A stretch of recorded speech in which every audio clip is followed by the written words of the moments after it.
Sanchi digital recording studio Khagaria. Singing by Mithun Premi. Music by Nitesh Raj Muzaffarpur.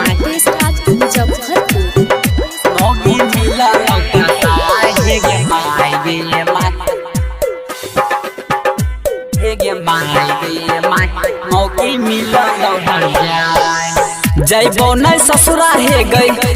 नहीं ससुरा है गई तन को लजाए हे गे माई हे गे माई मौगी मिला लो कसाय हे गे माई मौगी मिला लो हर जाए।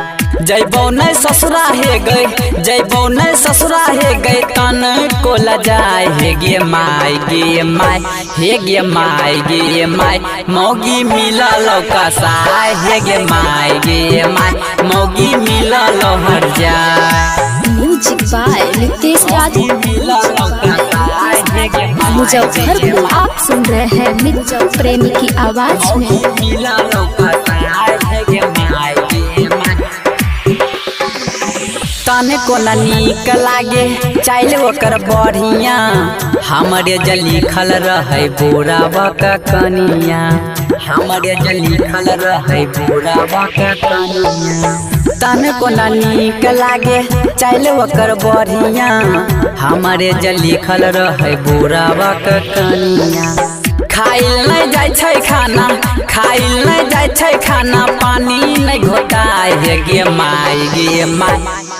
माई मौगी मिला लो कसाय हे गे माई मौगी मिला लो हर जाए। Music by Nitesh Raj Muzaffarpur. Sanchi digital recording studio Khagaria.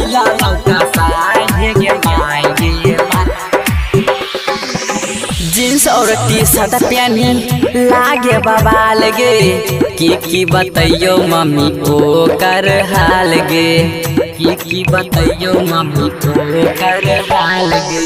Jeans और टी शर्ट पहनी लागे बवाल गे की बताइयो मम्मी ओ कर हाल गे।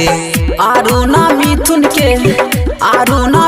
के कुछो नहीं बुझाए हे गे माई हे गे माई मौगी मिला लो कसाय हे गे माई मौगी मिला लो हर जाए।